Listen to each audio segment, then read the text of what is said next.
അച്ഛനും അമ്മയും കൊച്ചിയിലെ സ്വകാര്യ ആശുപത്രിയിൽ ഉപേക്ഷിച്ച കുഞ്ഞിന് വിദഗ്ധ ചികിത്സ നൽകി കൊച്ചി ലൂർദ് ആശുപത്രി. കോട്ടയത്തെ ഫിഷ് ഫാമിൽ ജോലി ചെയ്തിരുന്ന ജാർഖണ്ഡ് സ്വദേശികളായ ദമ്പതികൾ ഉപേക്ഷിച്ച കുഞ്ഞിനെ ലൂർദ് ആശുപത്രി അധികൃതരുടെ നേതൃത്വത്തിൽ ഏറ്റെടുത്ത് ചികിത്സിക്കുകയായിരുന്നു. തുടർന്ന് കുഞ്ഞിനെ തുടർ ചികിത്സയ്ക്കായി എറണാകുളം ജനറൽ ആശുപത്രിയിലേക്ക് മാറ്റി.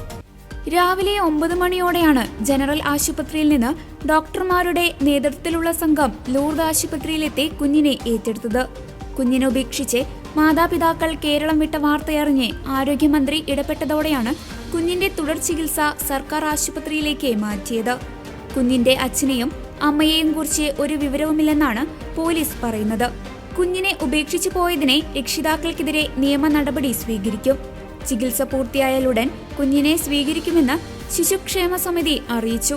പ്രസവത്തിനായി നാട്ടിലേക്ക് പോകുന്ന സമയത്താണ് ട്രെയിനിൽ വെച്ച് അസ്വസ്ഥതകളുണ്ടായത്.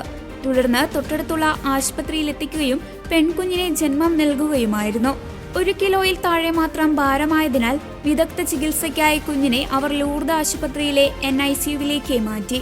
പിന്നീട് അച്ഛനെയും അമ്മയെയും കാണാതാവുകയായിരുന്നു. 28 ആഴ്ച മാത്രമായിരുന്നു കുഞ്ഞിന്റെ വളർച്ചയെന്നാണ് ആശുപത്രി അധികൃതർ പറയുന്നത്. കുഞ്ഞിനെ ലൂർദ് ആശുപത്രിയിലേക്ക് കൊണ്ടുവന്ന സമയത്ത് കുട്ടിയുടെ അമ്മയുടെ ചികിത്സ ജനറൽ ആശുപത്രിയിലായിരുന്നു. അച്ഛൻ രണ്ടിടത്തും മാറി മാറി നിന്നു. ആരോഗ്യനില മെച്ചപ്പെട്ടതിനെ തുടർന്ന് അമ്മയെ 31-ന് ആശുപത്രിയിൽ നിന്ന് ഡിസ്ചാർജ് ചെയ്തു. എന്നാൽ അന്നുവരെ മകളെ കാണാൻ ആശുപത്രിയിലെത്തുമായിരുന്ന അച്ഛൻ പിന്നീട് വന്നില്ലെന്നാണ് വിവരം. ആരോടും പറയാതെ മംഗളേശ്വരും രഞ്ജിതയും നാട്ടിലേക്ക് മടങ്ങിയെന്നാണ് ലൂർദ് ആശുപത്രി അധികൃതർക്ക് ലഭിച്ച വിവരം.